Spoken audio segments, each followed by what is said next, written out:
Welcome back, everyone, to our Nourishing Lives One Bite at a Time podcast. For those who are new here, my name is Primey from Stella Eats, a platform for special dietary eaters, and with me, Alison from Coco, an AI kitchen and assistant platform. Now, we're going to talk about food and health, lifestyle, and everything in between.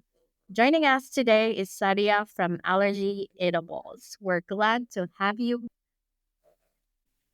We've learned so much from you, Sadia, that growing up in a non Western culture, immigrants to be specific, food is more than just the fuel to our body. It's our tradition, connection, and love. From your childhood experience up to now, what dishes still brings meaning to you and how has it influenced to your family to this day? I'm a Pakistani and we eat lots of curries, samosas, that sort of stuff. And that is what brings me joy. Like, yes, I can eat pastas, I can eat other dishes, but eventually I have to go back to eating curry. And my love for samosa, I don't like samosas that are available in the market. I usually make samosas at home. And that's what's led me to my business today of selling samosas, allergy friendly samosas. That's good to hear. I know that adapting the traditional recipe to meet the special that we need can be deeply emotional process and it's not easy to do. Do you have any personal story or dishes that is especially meaningful to for you to recreate in the allergy free way? I love making samosas at home because I don't like samosas that are available in the market. Yeah. Because usually the taste is off for me. I don't like, and then or there are very limited flavors available. So I make them at home. One of when around my daughter was around 6 years old, and I was making samosas as usual, and she was just sitting there and staring at me. And then I asked her, like after a few minutes, "Why are you staying?" And then she said, "When can I eat this?" I said, "Can you imagine the heartbreak I went through when I said not today?" Yeah.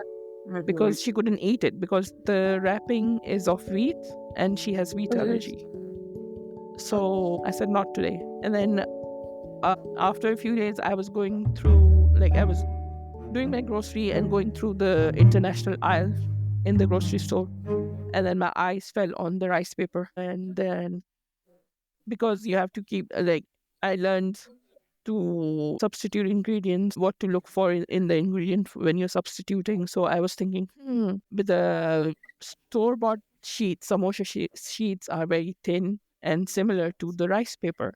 So why not I use the rice paper and make the samosas? So I bought it and made some samosas for my daughter, and she loved it. And that's how Oh, gluten-free samosa was born.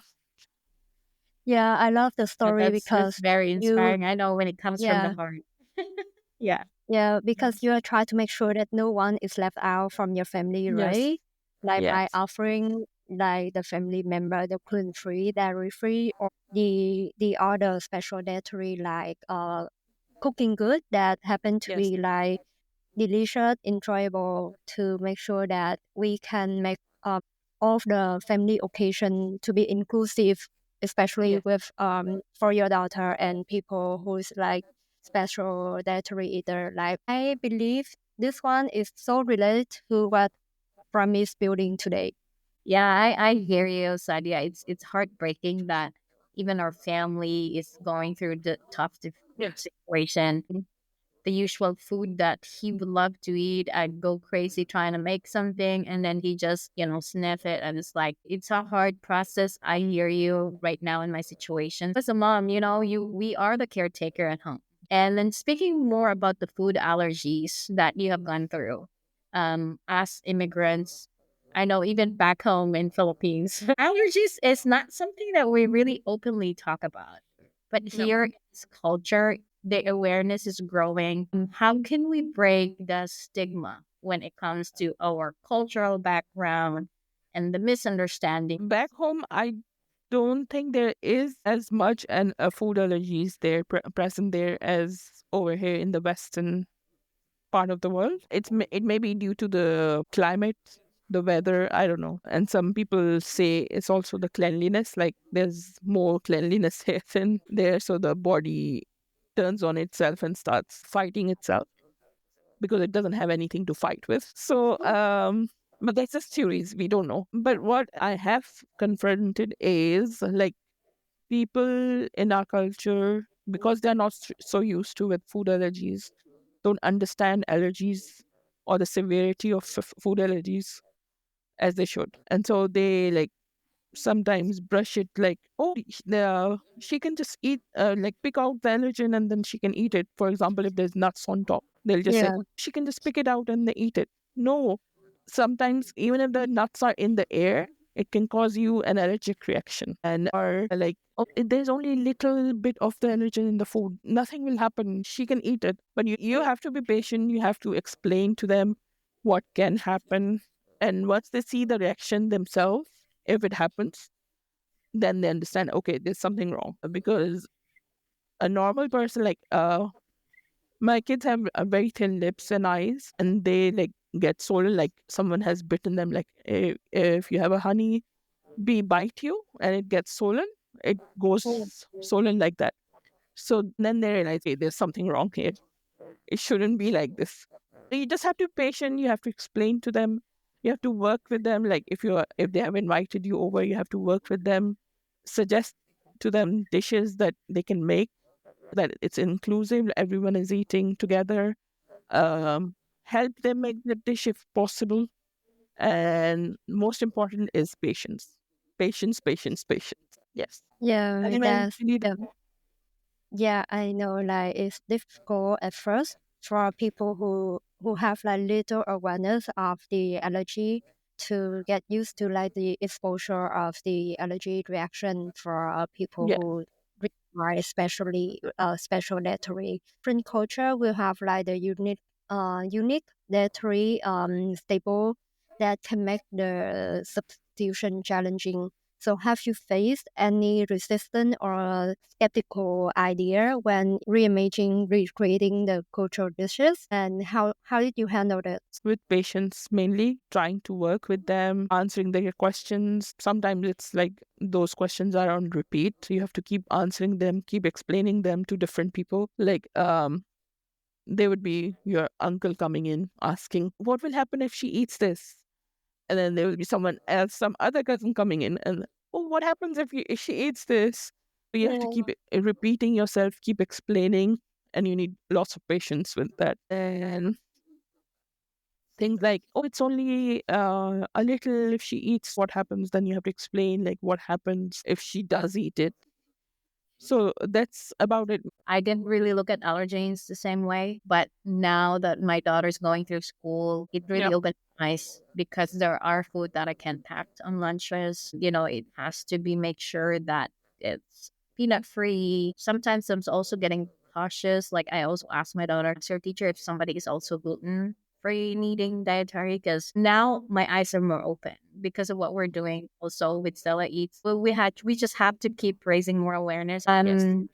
I'm very curious about food traditions and like is there such a thing in your culture that you do make at certain times and how do you stay in that tradition knowing that we in Canada. Basically, you have to look at the ingredients of the recipe, whether the recipe has your allergens or not, and if they are there, how many there are, and then see what ingredients you have at home that you can substitute it with. Or if not, then what you can buy from the market. And then substituting the ingredient with the similar like flavor profile, giving it the same consistency and all that stuff. You should also be comfortable enough to play around with the ingredients. There would be more disasters than there will be more successes. So, for example, we make biryani every Eid. Eid is our cultural religious festival that comes twice a year. And usually we make biryani. And some of the biryanis recipes have yogurt in them. Again, you have to come up with, like, we either make biryani or we make nihari. Nihari is like a curry dish, and it uses flour to thicken the gravy. So I had to come up with how to substitute that wheat ingredient in the nihari with something that can also thicken the nihari but keep the taste. I looked, and then I used gluten-free all-purpose flour to thicken the gravy. It's not the same thing result, but it's similar, and it keeps the flavor profile of the nahari. You basically have to keep thinking, look at the recipe, keep think. How can you substitute this? How can you substitute that? And eventually you will come up with an answer. I guess we have to take lots of recipe notes for that. Yes. Yeah, and I love what you've been doing. And I believe that beyond the ingredient substitution, you're also preserving the cultural memory. So can you Yeah. share a moment when you saw someone reconnect with their beloved family through through your allergy friendly approach? So I do have another family member. Their son is also has food allergies, and whenever I used to make food and he used to eat it, and he always commented like, Sadia auntie makes delicious food. Like, his mother used to tell me that he's always saying that she makes delicious food. Even now, like, gluten-free samosas, whenever I'm at the market selling them, farmers market, people tell me that they have missed samosas so much eating because of their dietary restrictions. They have missed eating samosas, and then they come back and keep coming back to buy those samosas. Yeah, I mean, jumping on that topic, I know it can be really restricted when it Yeah. comes to meeting with your families, eating together, making ways to make it inclusive, especially in your family gathering, even going to events, right? Can you give us some pointers and directions on how we can be more inclusive and really giving that opportunity for other people to start thinking about it, have them involved as well? Now I think people have some fair enough idea that there are food allergies exist and what food allergies are. If you are inviting someone over, it's always a good idea to ask within that group if someone has food allergies or not. And you, as a family who has food allergies, should be prepared to speak to the host or take something with you to the event, so that you're not just sitting there and staring at people while they're eating and you have nothing to eat. So you have to be prepared as a food allergy family to bring food stuff with you everywhere you're invited, just so that you're not sitting there and staring, just in case if there's no food on the table that you can eat. But however, if you are inviting, it's a good idea to always ask people if they have food allergies or not. And then if somebody does have it, then work with them to create a menu or something similar, like a separate dish, but something that they can eat. And if you're making yourself at home, you should make their food first before making the regular food, so that there's no cross contamination between the foods. And as someone who has food allergies in the family or yourself, you should be taking the initiative to contacting the person who has invited you over and discuss with them with your food allergies. Basically, you have to patiently explain to them and then work with them to make a menu or a dish that they can make that is suitable for you to eat. And be prepared, as I've said, if things don't work out, you have something in your bag that you can take out and eat if there's nothing else on the table that you can. Yeah, you need to be more proactive when it Yes. comes to like the Yeah. dinner gathering. So I think that the story is really touching, and I believe that you are not just like making the dishes or snack, you are still building the bridge, and you are helping the people to reconnect with their cultural food heritage when the traditional recipes seem off limit. So can you share a little bit like how you do that? At Allergy Edibles, my aim is to reimagine traditional recipes and make them allergy friendly by substituting ingredients. However, at the same time, I want to stay authentic to the flavors of the traditional dishes. That I do by substituting as little as I can, using spices and herbs to flavor the dish, and also educating and empowering home cooks. So I do have a blog where I uh, publish my allergy friendly recipes, and then I have social media where I do educate people about food allergies, like what is allergen, what is a food allergic reaction, etc. And then also provide at Allergy Edibles, I provide snacks that are safe and enjoyable for everyone to eat. Not just people with food allergies, but anyone can enjoy them who do not have food allergies. Yeah, thank you for staying true to your brand. That's really authentic. There are many young immigrants in the country. How or what better way can they shift their mindset? Because of course there's gonna be a culture shock with the food, of course, and everything else. So how can we help them see that their dietary needs can be met, but not as a limitation, especially those that might be having allergic reaction and they don't know that these are allergy reactions, that they can take this as an opportunity to be creative and also doing a little bit more of discovery themselves. You have to change your mindset a little bit, and you have to see yourself not just as a cook, but as an innovator, where you're not just like, for example, you're not just swapping wheat flour in a nahari for a rice flour or a all-purpose gluten-free flour. You are changing.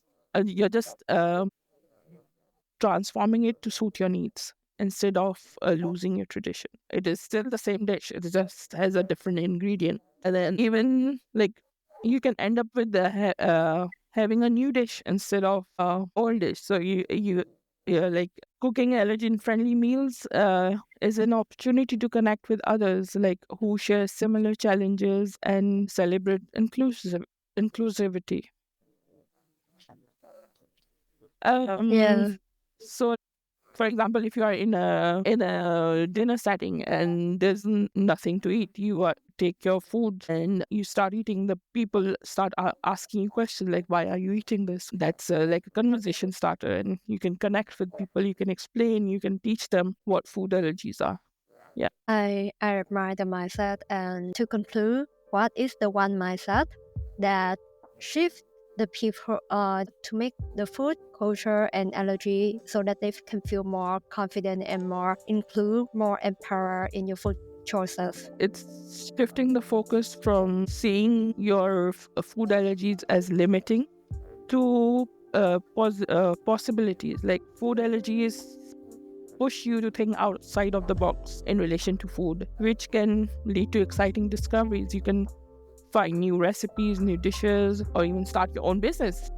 It is a canvas for creativity, pride, and connection through educating other people of what, I love it. why, and how. What are what food allergies are.